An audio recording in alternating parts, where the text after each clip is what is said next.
Real মাদ্রিদের সঙ্গে সাবি আলোনসোর চুক্তির আনুষ্ঠানিক ঘোষণার পরদিন তাদের নতুন কোচ নিয়োগ দিল বায়ার লেভারকুজেন।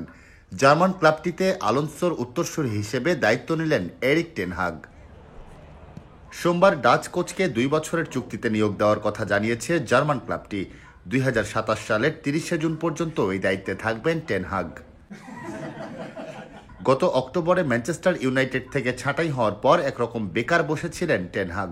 ওল্ড ট্রাফোর্ডের ডাগআউটে 2 বছরের বেশি সময় কাটান তিনি। এই ঈদে জামা জুতো অ্যাক্সেসরিজের ডিসকাউন্ট। সেখানে সময়টা যদিও তার মোটেও ভালো কাটেনি। 2022-23 মৌসুমের লিগ কাপ ও পরের মৌসুমে এফএ কাপ জিতলেও রেড ডেভিলদের হয়ে শেষ সময়টা ভীষণ বাজে কাটে সাবেক আয়াক্স কোচের। ইংলিশ ক্লাবটিতে যোগ দেওয়ার আগে আয়াক্সে দুর্দান্ত সময় কেটেছিল টেন হাগের।